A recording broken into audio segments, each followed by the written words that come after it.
আসসালামু আলাইকুম। আশা করি সবাই ভালো আছেন। আল্লাহ যেন আমাদের সবাইকে ভালো রাখেন। তো আজকে আমি একটা ফাংশনে যাচ্ছি, সেটা আমার আব্বুর তরফ থেকে। এটা বলা হয়নি, আমার আব্বুর একটা কোচিং আছে যার নাম হচ্ছে এইজ গাইড। তো সেখানে WBCS এবং IAS পড়ানো হয়। তো আপনারা যদি কেউ পড়তে ইচ্ছুক থাকেন তো স্ক্রিনে নাম্বার দিয়ে দেওয়া হলো, এই নাম্বারে কন্ট্যাক্ট করবেন। আর আমার আব্বুর একটা স্টুডেন্ট সোহেল আল মামুন তার নাম। তো সে WBCS গ্রুপ A-তে চান্স পেয়েছে। তো তার জন্য ফাংশনটা হচ্ছে। তো চলুন ইনশাআল্লাহ আপনাকে পুরো ফাংশনটা দেখাবো।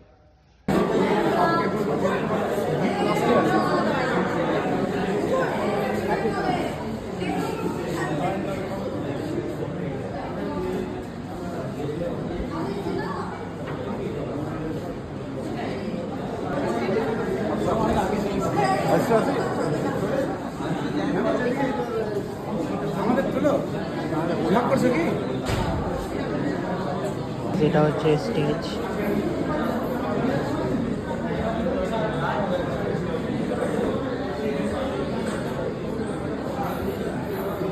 সরাসরি পরিচয় করব, জানবো তার জীবন সংগ্রামের কাহিনী এবং আজ আমরা সবাই তাকে সসম্মানে সম্বর্ধনা জানাব।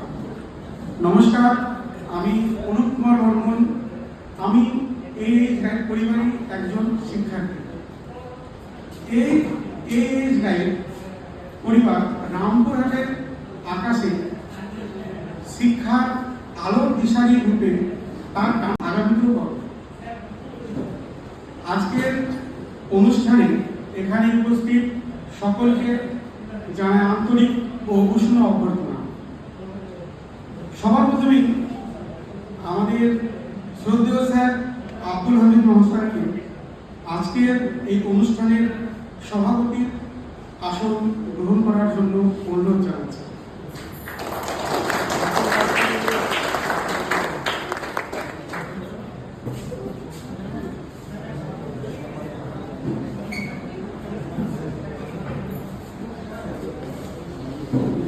এটা আমার আব্বু যে বসলাম। প্রথমেই এই সভার শুরুতে আজকের এই সংগঠনা সভা শুরু করার জন্য আমাদের মাননীয় সভাপতি হিসেবে স্যারের কাছ থেকে অনুমতি চাইছি।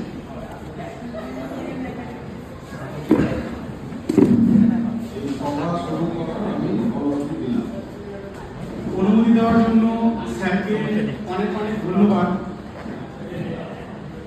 অনুষ্ঠানের শুরুতে আমি আমাদের এই গাইড পরিবারের কর্ণধার তথা আমাদের সকলের প্রিয় শ্রদ্ধেয় স্যার আব্দুল হামিদ মহাশয়কে জানাই অনেক অনেক অভিনন্দন। কেননা এই মহান মানুষটির অক্লান্ত পরিশ্রম, অক্লান্ত যত্ন, স্নেহ এবং সর্বোপরি সুগঠিত গাইডেন্সে এত বড় এক সাফল্যের নজির দেখা গেছে। আমাদের আজকের এই অনুষ্ঠানে আমরা বিশেষ অতিথি রূপে কাছে পেয়েছি এই গাইড পরিবারের আরো 3 জন মূল্যবান সদস্যদের। একজন হলেন আমাদের এই গাইড পরিবারের প্রথম WBCS গ্রুপ A অফিসার মাননীয় শ্রী প্রতুল মণ্ডল, যিনি বর্তমানে অ্যাডিশনাল ডিস্ট্রিক্ট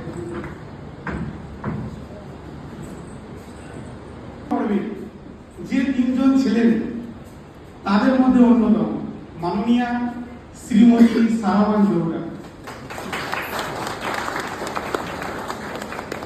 যিনি বর্তমানে একজন ICDS সুপারভাইজার। উনাকে মঞ্চে এসে নিজের আসন গ্রহণ করার জন্য অনুরোধ করছি।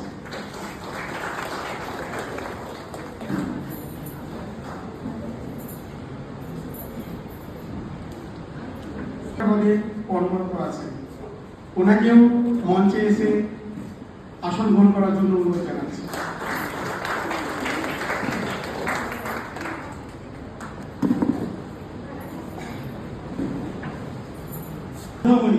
অর্থাৎ আমাদের সকলের প্রিয় দাদা, বন্ধু এবং এই গাইড পরিবারের অন্যতম সদস্য মাননীয় শ্রী সোহেল আল মামুন।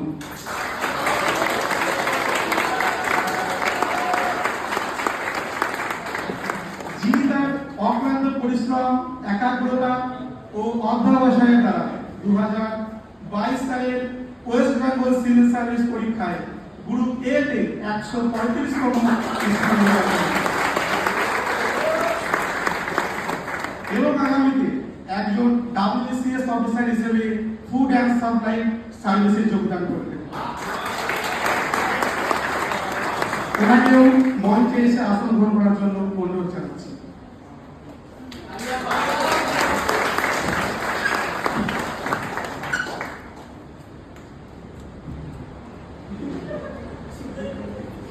একে একে আমরা আমাদের বিশেষ অতিথি সবাইকে নিজের আসনে বসিয়ে দিয়েছি। সফলতা উদযাপন করতে তার পরিশ্রম ও নিষ্ঠা ও অধ্যবসায়ের ফল আজ আমাদের সকলের কাছে একটা গর্বের বিষয়। এই সাফল্য শুধু তার একা নয়, এটি আমাদের সকলের অনুপ্রেরণার উৎস ও আশা ও গর্ব। এমনই এক আনন্দের দিনে আমি বিশেষভাবে শ্রদ্ধা জানাতে চাই একজন মহান ব্যক্তি, আমাদের প্রিয় হামিদ স্যারকে। তিনি শুধু একজন শিক্ষক নন, তিনি আমাদের জীবনের দিশারি, আমাদের পথপ্রদর্শক। উনার অক্লান্ত পরিশ্রম এবং নিঃস্বার্থ যত্ন ও স্নেহ আজ আমাদের এই পথে পৌঁছাতে সাহায্য করেছে। বাকি যারা বসে আছে ছাত্র প্রদোলদা, ইনাম, সারাদি এবং সর্বোপরি সোহেলা মামুন, ওনাদেরকে অসংখ্য ধন্যবাদ। আর সামনে যারা বসে আছে এইচ গাইডের পরিবার, তাদেরকেও আন্তরিক শুভেচ্ছা। এই মঞ্চে আমি আসতে পেরে নিজেকে ধন্য মনে করি। আর আমি একটা স্বরচিত কবিতা পাঠ করছি, যদি কোথাও ভুল হয়ে থাকে ক্ষমা করবেন।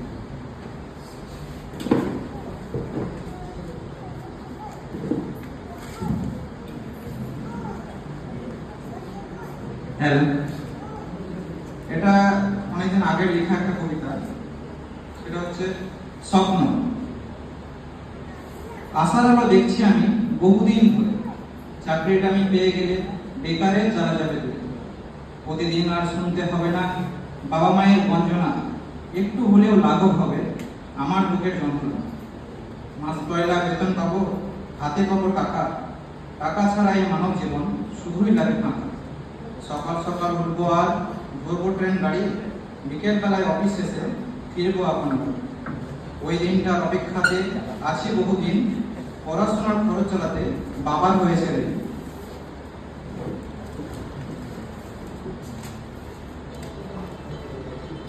এবার টাকা রোজগার করে মেটাবো সেই ঋণ, দুঃখের সেই সময়ের কথা ভুলবো না কোনোদিন। এসব কথা ভাবতে ভাবতে খুলছি যখন আঁকি, কখন যেন হইলে সকাল, সূর্য দিচ্ছে ওকে। আমাদের নতুন লাগে আসলে মনে হলো প্রোগ্রামটা প্রাণ প্রতিষ্ঠা করে দিল। এত সুন্দর একটি অসাধারণ এবং দুর্দান্ত অনুপ্রেরণামূলক বক্তব্য দেওয়ার জন্য অনেক অনেক ধন্যবাদ। এরপর আমরা ডেকে নেব আমাদের শ্রদ্ধেয় স্যারের সুপুত্র মাহফুজুল্লাহকে। সে তার সোহেল কাকু সম্পর্কে কিছু কথা আপনার সামনে তুলে ধরবে।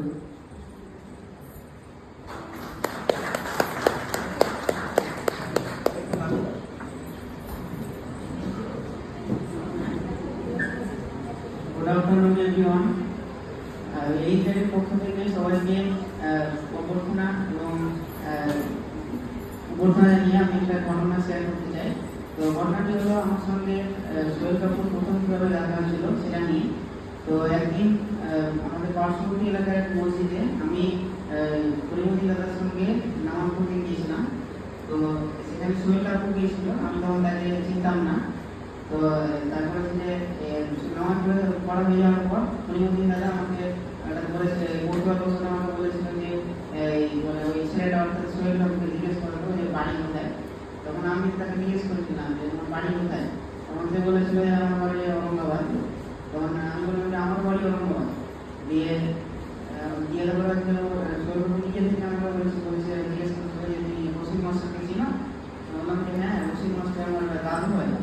তো এভাবে আমার সোহেল কাপুর পরিচয় হয়েছিল এবং তার পরিমিতার সঙ্গে পরিচয় নিয়ে গেছিল। পরিমিতার কাছ থেকে পরিবারের কথা জানতে পেরেছিল এবং এসেছিল। তো এখানে আমার বক্তব্য শেষ করছি, সবাইকে ধন্যবাদ। অসাধারণ অসফলতা আর চোখের মাঝে সিক্ততা, লোক দেখানো হাসি নাড়ালে এই সবই গোপনে রেখেছি। বেকার আমি কর্মহীন, সমাজের চোখে আমি মূল্যহীন, পরিবারের কাছে একটা বোঝা। বছর ধরে এই গাইডে স্যারের পাশে থেকে হেল্পিং হ্যান্ডের সাথে কাজ করে চলেছি। আশা করছি সবসময় স্যারের পাশে থাকবে এরকমভাবে।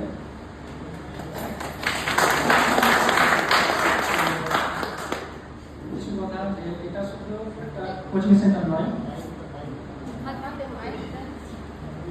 এটা আমার কাছে একটা পরিবার স্বরূপ, একটা স্বপ্নের জায়গা। এই স্বপ্নের কারিগর হলো আমাদের প্রিয় স্যার।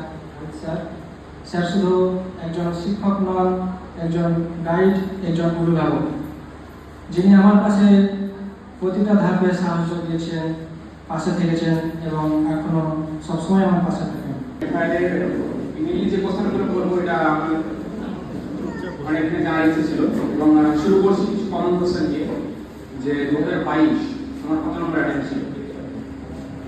টেকনিক্যালি এটা সেকেন্ড বাট অ্যাকচুয়ালি থার্ড। প্রথমে জানতে চাইবো যে এমসিকিউ এর কত মার্কস ছিল তোমার, অপশনাল কেমন হয়েছিল, আর ডেসক্রিপটিভ এক্সপেক্টেড মার্কস কেমন ছিল? আমি এমসিকিউ 520 একদম ডট আমার ছিল, আমি হিসাব করেছিলাম। অপশনাল আমি হাইয়েস্ট ভেবে রেখেছি 180 থেকে 190 হয়তো পেয়েছি। আর ডেসক্রিপটিভ আমার অনেক বেশি নম্বর আছে, প্রবাবলি আমার 60% আমার আছে। আর ইন্টারভিউ হয়তো 100 পেয়েছি।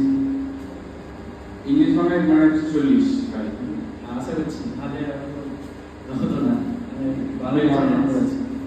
আচ্ছা, জানতে চাইবো যে তোমার যে নাম ছিল তোমার কে জানিয়েছিল? এটা খুব আশ্চর্যজনকভাবে আমার খুব ভালো এক বন্ধু, মানে তার নামে একটু যেহেতু র্যাপিড তাও বলছি, তার নাম হচ্ছে অকিল আহমেদ। আমি গ্রুপ চেক করে অ্যাকচুয়ালি ঘুমাচ্ছিলাম, তো ঘুমাতে ঘুমাতে আমার বন্ধু অকিল আহমেদ ফোন করেছিল যে তুমি দেখো নি, তুমি পেয়েছো। সঙ্গে সঙ্গে দেখলাম তো প্রথম নাম কেন, প্রথম দা কংগ্রেচুলেট করেছিলাম, আমার তো হয়েছে। তারপরে বাকি চেক করলাম যে হ্যাঁ আমার বন্ধু প্রথম অকিল আহমেদ এবং তুমি প্রথম। তোমার লিস্টে নাম পাওয়ার পর নেক্সট যে 2 ঘন্টা সেখানে মানে কি ছিল তোমার?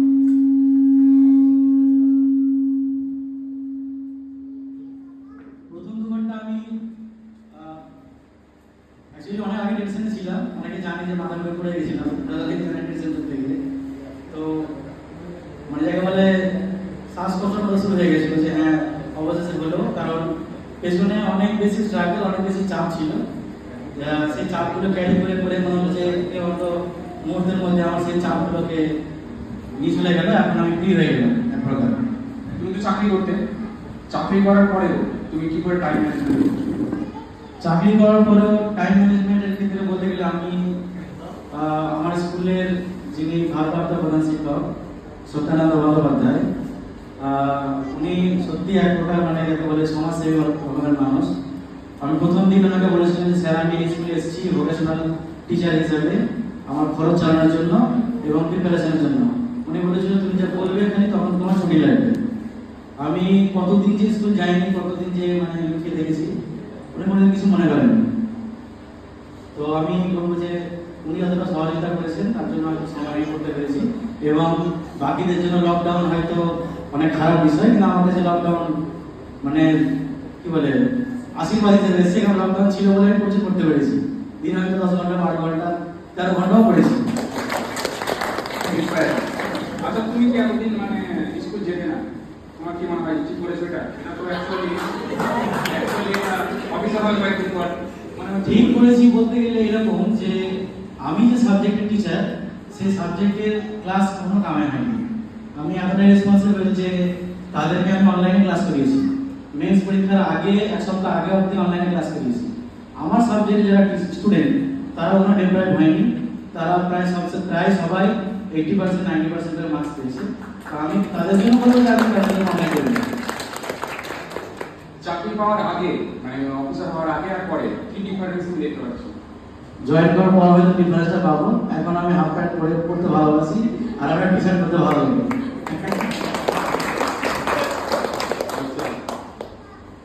তুমি অপশনাল প্রিপারেশন কিভাবে নিয়েছিলে? অপশনাল প্রিপারেশন এটার জন্য একটা স্পেসিফিক টাইম ঠিক করে নিয়েছিলাম যে এই সময় আমি সিলেবাস শেষ করবো, এই সময় আমি রিভিশন দেবো, এবং স্যারকে বলার পর স্যার একটা সিস্টেম্যাটিক এক্সাম নেওয়া শুরু করেন, যেটা অনেক বেশি হেল্প করেছে। এটা করলে তোমার হেল্প করেছে, তন্ময় কিংবা হেমন্তদা, আমাদের সবারই বিশাল উপকার হয়েছে অপশনাল পেপারগুলো, এক্সামগুলোর জন্য হয়তো এতটা ভালো আমরা জায়গা পেয়েছি। আচ্ছা, একটু প্রশ্ন করবো। তুমি তো চাকরি করতে, মানে গ্রাজুয়েশন করার পর তুমি ইঞ্জিনিয়ারিং এর কিছু একটা জব করতে। হ্যাঁ, আমি এটা একটু সময় নিয়ে বলছি। আমি আমাদের দেশের টেক্সটাইল ইন্ডাস্ট্রির মধ্যে সব থেকে বড় কোম্পানি বর্ধমান টেক্সটাইল লিমিটেড, যেটা চণ্ডীগড় আর হরিয়ানা আর পাঞ্জাব এই রিজিয়নের মধ্যে আছে। অ্যাকচুয়ালি নাম্বার ওয়ান কোম্পানি এটা। তখনই ওটা প্রায় $1 বিলিয়ন টার্নওভার ছিল, এত ভালো কোম্পানি।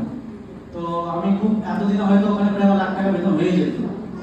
এগুলো আমি ছেড়ে দিয়েছি, শুধু এটা ভেবেছিলাম যে আমি সেম পরিশ্রম করে সম্মানটুকু অর্জন করবো। প্রাইভেট জবের ক্ষেত্রে টাকা পয়সা প্রচুর, সম্মানটা হয়তো কম পেতাম, ওই জন্য আমার চলে আসে। জব ছাড়ার পেছনে মানে তোমার কে কোর্স করেছিল? ফোর্স করেনি, আমাকে অনুপ্রেরণা দিয়েছিল। এখানে একটা মানুষ বসে আছে, আমার ওয়াইফ, আমার পার্টনার মমতাজ। 2018 থেকে আমাদের পরিচয়। তো 2019 সালে আমাকে বললো যে কিছু নেয়, তোর পড়ার জন্য যা লাগবে আমি দেবো, যা খরচা হবে, আমি টিউশন পড়িয়ে হোক বা পিএইচডি স্কলারশিপ পাবো, স্টাইপেন্ড পাবো, সব টাকা আমি তোকে দিয়ে দেবো, কিছু নেয়। এরকম একজন পার্টনার পাওয়া আমার মনে হয় আমার বাবা মা পরিবারের লোকজন হয়তো আমার জন্য বিশেষ দোয়া করেছিল, নাহলে এরকম পার্টনার পাওয়া যায় না যারা বেকার ছেলেকে বলবে যে সব কিছু করবো, যেটা আমার কাছে বিশাল বড় ব্যাপার। কিছু আইপিএল টিম, আমার ফেভারিট আইপিএল থেকে মানে অ্যাকচুয়ালি যখন প্রথম আইপিএল শুরু হয় 2008 সালে, তখন থেকে আমি কেকেআর এবং কেকেআর। এমন নয় যে ধোনি বা বিরাট কোহলিকে দেখে আমি চেঞ্জ করিনি। অবশ্যই বিরাট কোহলি ক্লাস প্লেয়ার, ধোনি আমার মতে আমাদের দেশের সেরা ক্যাপ্টেন হয়তো, কিন্তু তবুও তাদের সম্মান দেখেও আমি কেকেআর ফ্যান এবং সারা জীবন থাকবো আর কি। আলাপারে জানি তাই না? না, এটা একদম লিখিত যে আমি কেকেআর ফ্যান। মেসি আর রোনাল্ডো? মেসি আমার মধ্যে সবসময় রোনাল্ডোর জন্য ঝগড়া করেছি, মারপিট করেছি। 2014-15 থেকে আমার ফেসবুক পেজ খুলে তার রোনাল্ডোর জন্য মধ্যে যে পোস্ট করেছেন, জানি রাত 12টা, 1টা, 2টো, তখন স্পেনের খেলাগুলো রাত 12টা 1টা আসতো, 1টা 2টো করে জেগে আমি খেলা দেখেছি। মানে মারপিটও হয়েছে এক কথা একদম কলেজে। তো অলওয়েজ রোনাল্ডো ফ্যান, কারণ রোনাল্ডো আমার একজন ইন্সপিরেশন। আমি এটা একটু সময় নিয়ে বলবো। আমি একদিন বিজনপুর থেকে স্কুলে করে আসছি, তো সংস্কৃত নামে একটা গ্রাম আছে, ওখানে দেখছি আমারই ছাত্র, সে ক্লাস 5-এ পড়ে। আমার থেকে সে ক্লাস 5 পড়ে, মানে প্রায় ধরো 20 বছরের কাছাকাছি ছোট। আর রোনাল্ডোকে তো চেনা যায় না। সে রোনাল্ডোর যে আইকনিক সেলিব্রেশন, একটা গোল করার পর দেখছি আইকনিক সেলিব্রেশন করছে। আমি বললাম আমি রোনাল্ডোর ফ্যান হয়ে এখানে মানে কি করবো, যে আমার যে গর্বের বিষয় যে রোনাল্ডোকে এখন সবাই চিনে, বাচ্চা ছেলেরা চেনে। কারণ রোনাল্ডো কিরকম ভাবে আইকনিক, কারণ শুধু ট্যালেন্ট নয়, ট্যালেন্টের সাথে ডেডিকেশন, পরিশ্রম, ধৈর্য এবং এত যে নেগেটিভ মানে ওর ব্যাপারে সবাই বলে সমালোচনা, সেগুলো কাঁধে নিয়ে সে এগিয়ে গেছে।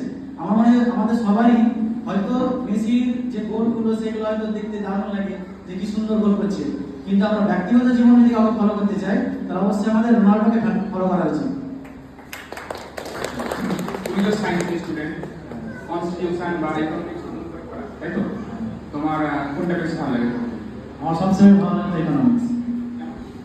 আমার মনে হতো যে আমি আশেপাশে যে স্কিমগুলো দেখছি, আশেপাশে দেখছি যে এত মানুষের এই যে মানে কি বলবো গ্যাপ, যে কেউ বেশি কেউ কম, তো এটার পেছনে কি কারণ? হয়তো WBCS অত বেশি ইকোনমিক্সের আমাদের পড়া বা সুযোগ পাইনি, তবে আমার এই সাবজেক্টটা বেশি ভালো, ওটা বেশি চ্যালেঞ্জিং, ওটা বেশি ভালো। এই মোটামুটি 21 থেকে তুমি শুরু করেছো প্রিপারেশন না 20 অক্টোবর, তাহলে 5 বছর পর জব করছো। হ্যাঁ। তো এর মধ্যে যে তোমার টাফেস্ট স্ট্রাগল কোনটা এই জার্নিতে? জার্নি আমার টাফেস্ট স্টেজ হয়তো 2020 অক্টোবরের আগে অবধি, কারণ স্যারের সঙ্গে পরিচয় হওয়ার পর আমি স্যার আমাকে বুঝিয়েছিলেন যে কেন তুমি পাবে, কেন তুমি পাবে না। তো আমি দেখলাম যে পাওয়ার যে ক্রাইটেরিয়াগুলো আছে ওগুলো বেশি, এবং আমি দেখলাম যে হ্যাঁ হয়তো পাবো, আমি স্যারের কাছে পড়তে আসার পর ফার্স্ট স্টেশনে ঢুকি। এখন ট্রেনিং শুরু করতে মোটামুটি 2 মাস তো লাগবে। তো এটা একটা হলিডে। যেটা প্রথম এবং যেটা সবথেকে গুরুত্বপূর্ণ কথা সেটা হচ্ছে যে আমি মনে করি আমি পেরেছি মানে সবাই পাবে। আমি পেরেছি মানে আমি মনে করি যে যারা চাইবে তারাই পাবে। কারণ যখন আমি শুরু করি তখন আমার মনে হয়েছিল যে তখন অনেকে গিভ আপ করে দেয়। যখন আমি প্রিপারেশন শুরু করি তখন আমি অলরেডি 25 ইয়ার্স ওল্ড হয়ে গেছি। এবং আমার মতো রেজাল্ট আমার থেকে ভালো রেজাল্ট যারা করেছিল মাধ্যমিকে উচ্চ মাধ্যমিকে তারা ডাক্তার কিংবা বড় অফিসার অলরেডি হয়ে গেছে। যেটা একটু আগে মাহফুজ বললো যে সত্যি যখন মনে হয়েছিল যে আমার কোনো আশা নেই, আমরা দুজনে আলোচনা করছিলাম যে কি হবে এবার আমাদের। তো একটা কথা বলতো যে নিশ্চয়ই ভালো কিছু হবে, আমাদেরকে শুধু অপেক্ষা করতে হবে। খুব আশ্চর্যজনকভাবে আমার পরিচয় স্যারের সাথে। স্যারের বাবার আমি স্টুডেন্ট, মানে এটা একটা মনে হচ্ছে প্রথা হয়ে গেছে। আমার মামা যিনি আমার গাইড, মানে ফার্স্ট গাইড, তিনি স্যারের বাবার স্টুডেন্ট, আমি স্যারের বাবার স্টুডেন্ট এবং কালক্রমে আমিও স্যারের স্টুডেন্ট। আশা করবো আমার যারা পরবর্তী আসবে তারা হয়তো স্যারের স্টুডেন্ট বা সেই পড়া চলবে। আগে হয়তো আমি ভাবিনি যে পরিবারটার সাথে আমার এত গভীরতা সম্পর্ক হবে, কিন্তু এখন মনে হচ্ছে যে সত্যি এটা আমাকে ব্যক্তিগতভাবে রাখা উচিত। দিদির সাথে হোক, স্যারের সাথে হোক, আমার রাখা উচিত। কারণ আমার মামা স্যার বাবার কাছে পড়ে আছে প্রতিষ্ঠিত, আমি স্যারের কাছে পড়ে প্রতিষ্ঠিত। এটা আমি তোমাদেরকে বলতে চাইছি যে মানে কোইন্সিডেন্স না, এটা বিশাল একটা ব্যাপার। দ্বিতীয় কথা, আমি একটু আগে বললাম যে টেক্সটাইল কলেজ থেকে মানে বিটেক করার পর বর্ধমান টেক্সটাইল লিমিটেড চাকরি করতাম। বললাম যে তারা নাম্বার ওয়ান কোম্পানি, সত্যি নাম্বার ওয়ান কোম্পানি। যারা ওটা জানে তারা জানে ওই ফিল্ডে। কেন বলছি, কারণ আমি যখন ইন্টারভিউটা প্রথম বললাম আমাকে চেয়ারম্যান ম্যাডাম জিজ্ঞেস করছে তুমি কি করতে। আমি বললাম ম্যাম আমি টেক্সটাইল করে এই কোম্পানি চাকরি করতাম। বলে আরে তুমি এই কোম্পানি ছেড়েছো কেন, এত ভালো কোম্পানি, এত ভালো বেতন, তোমরা সব চলে আসছো এখানে, ওখান থেকে এত ভালো জায়গা ছেড়ে সব অফিসার হবে। তো আমি বললাম ম্যাম আমার এটা ইচ্ছে ছিল। যাই হোক, এটা একটা পার্ট। দ্বিতীয় যেটা বলতে চাইবো যে আমরা অনেকেই চেষ্টা করি যে কেউ ব্যক্তিগতভাবে, কেউ চেষ্টা করি যে না আমার পার্টনারের জন্য আমি সফল হব বা কিছু করবো। একটু যেটা মুগলধারা কবিতার মাধ্যমে বোঝাতে চাইলো যে নিজের পছন্দের লোককে পাওয়ার জন্য আমরা বড় চাকরি আশা করছি। আমিও তাই। আমার যখন আমি ওদের বাড়ির কথা বলতে গেছিলাম, আমার শ্বশুর বলেছিলেন যে তোমাদের তো বড় হওয়ার যোগ্যতা আছে, তো বড় কিছু হতে হবে। আমি বললাম যে হ্যাঁ ঠিক, আমার এখন যে পার্টনারটাকে পাওয়ার জন্য আমাকে বড় চাকরি পেতেই হবে। তো আমার যদি ব্যাকবোন বা যদি খুবই মনে হয় যে কি জন্য তুমি এত বড় অফিসার হতে পারলে, ওই যে রকেট মানে লঞ্চারের আগে যে পুস্টটা লাগে, সেই পুস্টটা এটাই যে আমার বহু বড় মানে ট্যালেন্টেড একটা স্টুডেন্ট, তো আমাকেও বড় কিছু করতে হবে, না হবে না। তোমাদের মধ্যে যারা কেউ রিলেশনশিপে থাকো বা কারোর ইচ্ছে থাকে বা কারো যদি সেরকম ইন্সপায়ারিং ওয়াইফ বা পার্টনার থাকে, সে যদি বলে যে তুমি আমার জন্য কি করতে পারবে, তাহলে তোমার এটা একটা ইন্সপিরেশন হওয়া উচিত যে আমি তার জন্য আমাদের ভবিষ্যৎ জীবন সুখময় করবো, তার জন্য অফিসার হবো। রিলেশনশিপ করা খারাপ নয়, রিলেশনশিপ করা উচিত নয় এটা বলবো না। কারণ আমি যেমন ব্যক্তিগতভাবে পার্সোনাল লাইফে সফল, তেমন আমি ক্যারিয়ারে সফলতা পেয়েছি আমার রিলেশনশিপের জোরে, এবং উপরবেলা তো অবশ্যই আমাকে করুণা করেছে বলেই।